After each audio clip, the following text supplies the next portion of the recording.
Hello, c'est HR, votre chroniqueur. Alors aujourd'hui, j'ai préparé pour vous une vidéo particulière. Pourquoi? Tout simplement car j'estime qu'avant d'aller voir le nouvel opus de la saga des 28 ans plus tard, qui sort le 14 janvier prochain, qui a pour titre 28 ans plus tard, le Temple des Morts, il nous faut tout simplement une piqûre de rappel sur l'ensemble des films constituant cette saga horrifique. Avant de commencer, n'oubliez pas, si vous n'êtes pas abonné, pensez à le faire. Et surtout pensez à la petite cloche pour les notifs et vos commentaires. Let's go!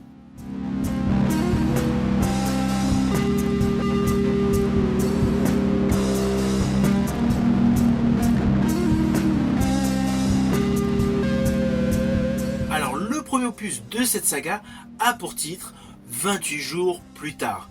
Il est sorti en 2002, réalisé par Danny Boyle sur un scénario d'Alex Garland.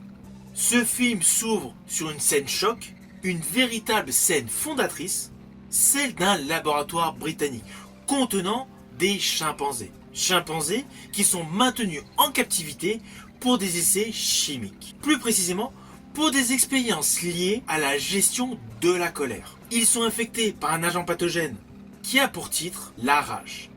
Oui, c'était bien avant la pandémie de la Covid, mais le concept de base fait penser à cette période. On y retrouve des militants écologistes qui libèrent les animaux malgré les avertissements des scientifiques. Assez rapidement, le virus se transmet et la société dans sa globalité en Grande-Bretagne s'effondre. Là, nous basculons donc 28 jours plus tard, le titre du film, et nous découvrons Jim, un coursier londonien qui se réveille seul dans un hôpital à la suite d'un coma. Le silence est total et les rues de Londres sont vides. On y voit Trafalgar Square, Piccadilly Circus, comportant aucun bruit humain. Apparemment, le personnage de Jim se retrouve être le seul être vivant. Progressivement, au fil du récit, le personnage comprend qu'il y a une pandémie et que quelques survivants vivent tout simplement cachés. Pourquoi ? Tout simplement car les infectés, des zombies, attaquent les non-infectés de manière violente. Alors il y a une scène terrifiante, c'est lorsque le personnage Jim rentre dans une église, découvre un monticule de corps et là un infecté surgit devant lui. Jim se retrouve sauvé par Selena, une survivante pragmatique, qui lui explique les grandes règles à suivre. Par la suite, il rencontre Mark, Frank et sa fille.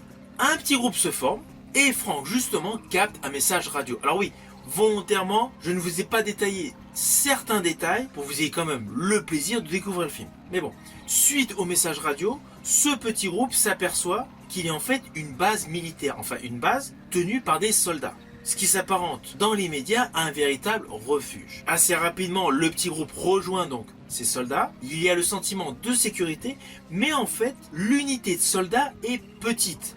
Le refuge n'est pas si protégé que ça, et surtout, tous les travers masculins ressurgissent au cœur de ces soldats.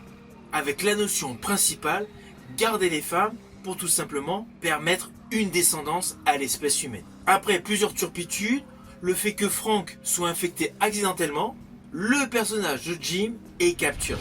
La psychologie de celui-ci change radicalement, il devient violent, primitif, voire animal. Ce qui provoque un final brutal de ce film. Les soldats sont tout simplement éliminés et Jim frôle la perte totale d'humanité. Implicitement, le personnage Selena doute sur Jim. Elle se demande s'il est tout simplement encore sain. Le film finit sur une note un peu joyeuse concernant la survie de ses protagonistes, mais tout le cadre qui les entoure est scabreux. Pourquoi ? Le monde est détruit. Le film est un succès, naturellement une suite est mise en chantier. En 2007, le film 28 semaines plus tard voit le jour. Il est réalisé par Juan Carlos Fresnadillo. Le film s'ouvre également sur une scène choc. On y voit les personnages Don et Alice réfugiés dans une maison de campagne et ils sont attaqués par des zombies.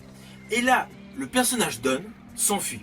Il laisse tout simplement son épouse derrière lui. Implicitement, ce film démarre avec un côté négatif. Le héros supposé de 28 semaines plus tard est en fait un lâche. Ensuite, on y découvre une sorte de reconquête de Londres, car l'action se déroule justement 28 semaines plus tard. Le virus est officiellement éradiqué, Et toutes les forces de l'OTAN, menées par l'armée américaine, lancent tout simplement la recolonisation de Londres. La ville est divisée en zones sécurisées et beaucoup de civils reviennent. On a l'impression que le danger est totalement écarté. Et on y découvre les enfants de Don, Tammy et Andy. Ils retrouvent leur père et par le fruit du hasard, s'aperçoivent qu'en fait, leur mère n'est pas morte. Pourquoi? Parce qu'elle est tout simplement devant eux, en chair et en os. Mais évidemment avec quelque chose de scabreux. Elle est apparemment saine, mais en fait, elle est porteuse du virus. Celle-ci, par un petit souci de vengeance, un détail de vengeance, embrasse son époux qui l'avait abandonné et le contamine. Le virus repart à zéro, le chaos est total et tous les protocoles militaires échouent, avec notamment des tirs à vue, provoquant la mort de pléthore de civils. Londres est totalement replongée dans l'horreur. À cela s'ajoute le personnage Don, qui est infecté, veut tout simplement maintenant dévorer ses enfants. Alors ce film se termine sur un élément totalement effrayant. En fait, la pandémie, qui était jusqu'alors uniquement centrée sur le pays de la Grande-Bretagne, se retrouve également propagée à Paris. Alors le premier film avait tout un côté intimiste, petit budget, images granuleuses. Ce deuxième opus, beaucoup plus de moyens, des vues aériennes époustouflantes et surtout une image haute définition. Une mise en scène hollywoodienne et des CGI et des VFX de très bonne qualité. Le film fut un succès et naturellement un nouvel opus a été mis en chantier, mais beaucoup d'années plus tard. En 2025 est sorti donc le troisième opus de cette saga réalisé par Danny Boyle, le réalisateur du premier opus. Le scénario est d'Alex Garland, le scénariste du premier opus. L'histoire se déroule naturellement 28 ans plus tard, d'où le titre. Nous découvrons une société humaine qui ne cherche plus du tout à vivre comme avant. Les humains ont tout simplement appris à vivre avec cette catastrophe. Le Royaume-Uni est totalement isolé et plusieurs communautés ont émergé. Certaines primitives, d'autres militarisées. Une nouvelle génération est née après la chute et l'apocalypse est implicitement devenue une norme. Alors dans cet opus, on voit moins d'infectés que dans les deux précédents, mais ils sont beaucoup plus évolués, beaucoup plus menaçants, beaucoup plus dangereux. Ils sont totalement intégrés au paysage. Dans cet opus, on oublie tous les précédents personnages, on n'est plus dans la confrontation de la survie immédiate, mais dans le devenir de la société. Il y a une ambiance rurale, il y a des images chocs, mais les couleurs sont beaucoup plus vives. On a rejoint la colorimétrie des films verdoyants. Et on y découvre surtout le personnage d'un médecin assez excentrique avec un fameux temple dédié aux morts. Le personnage est interprété par Ralph Fiennes. Et justement, le nouvel opus met en avant son personnage. Alors dans cet opus, il y avait un père de famille assez aventurier, assez costaud, interprété par Aaron Taylor Johnson, qui a perdu sa femme et son fils avait quitté le camp. Et justement, celui-ci avait fait la rencontre de plusieurs personnages différents, dont ce fameux professeur, ce fameux médecin, interprété par Ralph Fiennes. Ce jeune, à la fin du film, était récupéré par une autre communauté, aux allures excentriques, attachée à un style purement british. Naturellement, le nouvel opus prend directement la suite par rapport au final de 28 ans plus tard. Voilà. Maintenant, vous êtes au fait pour pouvoir apprécier pleinement le nouvel opus de cette saga. Dès que je l'aurai vu au cinéma, évidemment, je vous ferai mon retour. Je vous dis à bientôt pour une prochaine vidéo.